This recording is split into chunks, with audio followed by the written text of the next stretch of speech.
ഞാൻ V collar നെക്കിൽ ഒരു ഷോർട്ട് കുർത്തി ചെയ്യുന്നതാണ് കാണിക്കുന്നത്. പിന്നെ ഇതാണ് ഫൈനൽ ലുക്ക്. ലേസ് വർക്കൊക്കെ വരുന്ന ഫൈനൽ ലുക്ക് ഇതാണ്. ഈ കോട്ടൺ ക്ലോത്തിലാണ് ഞാൻ ചെയ്യുന്നത്. പിങ്ക് ഫാബ്രിക്കിൽ പിന്നെ വൈറ്റും യെല്ലോയും കൂടി പ്രിൻ്റ് വരുന്ന ഒരു ഫാബ്രിക്കാണിത്. ഇത് ഒരു 2.5 മീറ്ററല്ല 3 മീറ്ററോളം തുണിയുണ്ട്. പക്ഷേ ഷോർട്ട് കുർത്തിക്ക് അത്രയും തുണി വേണ്ട. പിന്നെ ഞാൻ വേറൊരു ടോപ്പ് അളവിന് വെച്ചിട്ടാണ് ഞാൻ ചെയ്യുന്നത്. ടോപ്പിൻ്റെ അളവ് ടോപ്പിൽ അളവെടുത്തിട്ടാണ് ഞാൻ ചെയ്യുന്നത്. പിന്നെ ഞാൻ സ്റ്റിച്ചിങ് പഠിച്ചിട്ടില്ല. എൻ്റെ തന്നാലെ തയ്ച്ച് പിന്നെ മെഷീൻമേ ഇരുന്ന് അങ്ങനെ ഒരു ഇതറിയുള്ളൂ, അല്ലാതെ ഡിസൈനിങ് ഒന്നും പഠിച്ചിട്ടില്ല. പിന്നെ ടോപ്പുമ്പോൾ തന്നെ അളവെടുത്തിട്ടാണ് ഞാനിത് ചെയ്യുന്നത്. ഷോർട്ട് കുർത്തി ആകുമ്പോൾ 3 മീറ്റർ തുണിയൊന്നും വേണ്ട, പിന്നെ 1.5 മീറ്റർ അത്രയൊക്കെ മതിയാവും. പിന്നെ കൈയും കൂടി വരുമ്പോൾ 2 മീറ്റർ അത് മതിയാവും. ലെങ്ത്തൊന്നും അധികം വേണ്ടല്ലോ. പിന്നെ അത് ഞാൻ അങ്ങനെ ഇതിലാണ് അളവെടുക്കുന്നത്. ടോപ്പിൻ്റെ മേലെ തന്നെ വെച്ചിട്ട് അളവെടുക്കുകയാണ്.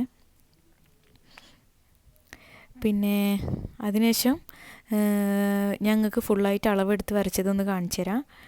ഇതാ, അത് കഴിഞ്ഞ് കട്ട് ചെയ്തിട്ട് ഞാൻ എല്ലാ ഭാഗത്തും ഓരോ ചെറിയ വെട്ടിട്ട് കൊടുക്കുന്നുണ്ട്. അതെന്തിനാന്ന് വെച്ചാൽ ഷേപ്പിൻ്റെ ഭാഗത്ത്, അതുപോലെ ആം ഹോളിൻ്റെ ഭാഗത്ത്, സ്ലിറ്റിൻ്റെ ഭാഗത്തൊക്കെ ഞാൻ ഓരോ ചെറിയ കട്ടിട്ട് കൊടുക്കുന്നുണ്ട്. സ്ലീവ് കട്ട് ചെയ്ത് കഴിഞ്ഞിട്ടുണ്ട്. ഇനി നമുക്ക് ഷോൾഡർ രണ്ടും അറ്റാച്ച് ചെയ്യാം. ഷോൾഡർ അറ്റാച്ച് ചെയ്തതിന് ശേഷമാണ് നമ്മൾ കോളറിനുള്ള അളവെടുക്കുക, നെക്ക് കട്ട് ചെയ്യുള്ളൂ.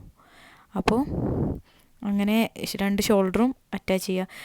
ഈ മെഷീൻ്റെ മേലെ തന്നെ വെച്ചിട്ട് പിന്നെ ക്യാമറ വെച്ചിട്ട് ചെയ്യണം കൊണ്ട് ഇത് മോട്ടർ മെഷീനാണ്. അപ്പോൾ മോട്ടറിന് ഭയങ്കര കുലുക്കായിരിക്കും. അപ്പോൾ ഇടയ്ക്കിടയ്ക്ക് മൊബൈൽ വീണ് പോവുക താഴേക്ക്. അതാണ് ക്ലിയറായിട്ട് കിട്ടാത്തത്. ഞാൻ പിന്നെ ഫുൾ ഡീറ്റെയിൽ ആയിട്ടൊന്നും കാണിക്കുന്നില്ല. ഞാൻ എങ്ങനെയാണിത് ചെയ്തതെന്ന് ജസ്റ്റ് ഒരു ഷോർട്ടായിട്ട് അങ്ങ് കാണിക്കുക, അത്രയേ ഉള്ളൂ. എന്നിട്ട് 2 ഷോൾഡറും അറ്റാച്ച് ചെയ്യുക. ഇതാണെങ്കിൽ മെഷീന് കുറേ ദിവസമായി മെഷീനിൽ സ്റ്റിച്ചൊക്കെ ചെയ്തിട്ട്, അപ്പോൾ അതിൻ്റേതായ ചെറിയ പ്രശ്നങ്ങളുണ്ട്. നൂല് പൊട്ടി പോയി. ലാസ്റ്റ് ഞാൻ സൂചി ഊരിയിട്ട് മാറ്റിയിട്ടു. പിന്നെ അത് കഴിഞ്ഞിട്ട് കോളറ് കട്ട് ചെയ്തു, അളവെടുത്തു. നമ്മൾ ക്യാൻവാസിലാണ് ഇത് ചെയ്യണത്. ആ പീസ് ലേസ് വെച്ചിട്ടുള്ള പീസ് ചെയ്യണത്. ആ ലേസ് പിന്നെ 1 മീറ്ററിൻ്റെ മേലുണ്ട്. 1 മീറ്ററല്ല 2 മീറ്റർ ലേസ് വാങ്ങിയതാണ്. അതിന് 45 രൂപയാണ് ആ ലേസിന്. പിന്നെ ഞാൻ അതിന് അളവെടുത്തത്, കോളറിന് അളവെടുത്തത്, ഞാൻ ഇച്ചിരി ലെങ്ത്തിലാണ് കോളർ വെക്കുന്നത്. അളവെടുത്തത് ലെങ്ത്ത് ഒരു 38 ഇഞ്ചും പിന്നെ വീതി ഒരു 2 ഇഞ്ചിലുമാണ്. 2 ഇഞ്ചാണ്, 3 ഇഞ്ചിലുമാണ് എടുത്തിട്ടുണ്ടായിരുന്നത്. എന്നിട്ട് അത് മടക്കി വരുമ്പോൾ 1 ഇഞ്ച് അങ്ങനെ. ആ 3 ഇഞ്ചിൽ പിന്നെ ഇതില്ലേ, പിന്നെ ക്യാൻവാസ് വെച്ചിട്ട് ചെയ്യുമ്പോൾ മടക്കി വരുമ്പോൾ അത് 1 ഇഞ്ചാവണം. ആ രീതിയിൽ 3 ഇഞ്ച് കട്ട് ചെയ്തിട്ട് 1 ഇഞ്ച് അങ്ങനെയാണ് ചെയ്തത്. പിന്നെ ഈ ക്ലോത്തിൽ അതിൻ്റെ മേലെ കൂടെ ലേസ് വെച്ചിട്ട് സ്റ്റിച്ച് ചെയ്യാം. അത് കഴിഞ്ഞിട്ട് ഞാനത് സ്റ്റിച്ചിങ് കഴിഞ്ഞ് ഫുള്ളായിട്ട് ഞാൻ എടുത്തിട്ടില്ല. റെക്കോർഡാണെന്ന് വിചാരിച്ചു, റെക്കോർഡല്ലായിരുന്നു. അത് കഴിഞ്ഞിട്ട് നന്നായിട്ട് ഇസ്തിരി ഇടണം. നമ്മൾ എന്തൊരു കാര്യം ഡ്രസ്സ് പിന്നെ സ്റ്റിച്ച് ചെയ്യുകയാണെന്നുണ്ടെങ്കിലും അത് ഇസ്തിരി ഇട്ടാലേ അതിൻ്റെ വൃത്തി ഉണ്ടാവുള്ളൂ. അല്ലെങ്കിൽ കറക്റ്റ് എന്തെന്നാ പറയുക, നമ്മൾ പിന്നെ അറിയാതെ സ്റ്റിച്ച് ചെയ്ത പോലെ തന്നെ ഉണ്ടാവും. അപ്പോൾ എന്തൊരു കാര്യം നമ്മൾ സ്റ്റിച്ച് ചെയ്യുന്ന സമയത്തും നന്നായിട്ട് വലിച്ചു പിടിച്ച് ഇസ്തിരി ഇടണം. അതാണ് ആ ക്ലോത്തിൻ്റെ ഏറ്റവും വൃത്തി എന്ന് പറയുന്നത്, അതാണ്. അപ്പം അങ്ങനെ ആകുമ്പോൾ പിന്നെ നമ്മൾ സ്വന്തം സ്റ്റിച്ച് ചെയ്ത പോലെ ഉണ്ടാവില്ല.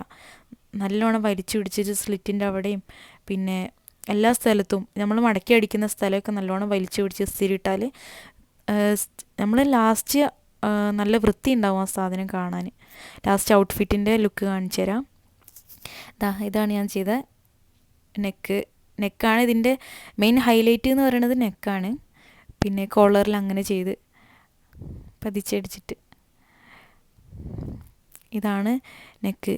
നിങ്ങളിത് കണ്ട് സപ്പോർട്ട് ചെയ്യുകയാണെന്നുണ്ടെങ്കിൽ ഞാൻ ഇതിൽ നല്ല വീഡിയോസ് ഇടുന്നതാണ്, ഡീറ്റെയിൽ ആയിട്ട് വീഡിയോസ് ഇടും. അപ്പോൾ കൈ ഞാൻ കൊടുത്തിട്ടുള്ളത് പാകിസ്ഥാനി സൂട്ടിൻ്റെ പിന്നെ എന്തെന്നാ പറയുക, ലൂസ് ഫിറ്റ് ആയിട്ടുള്ള കൈയാണ് കൊടുത്തിട്ടുള്ളത്. പിന്നെ ഇത് ഞാൻ വെയർ ചെയ്തിട്ടുള്ള ഇതിലില്ല. പിന്നെ അല്ലാതെ സ്റ്റിച്ച് ചെയ്ത് ഇങ്ങനെ കാണിക്കുന്നതേ ഉള്ളൂ. കൈ സ്റ്റിച്ച് ചെയ്യണമൊക്കെ ഞാൻ റെക്കോർഡാണെന്ന് വിചാരിച്ചു, പക്ഷേ പിന്നെ നോക്കുമ്പോൾ അത് റെക്കോർഡല്ല.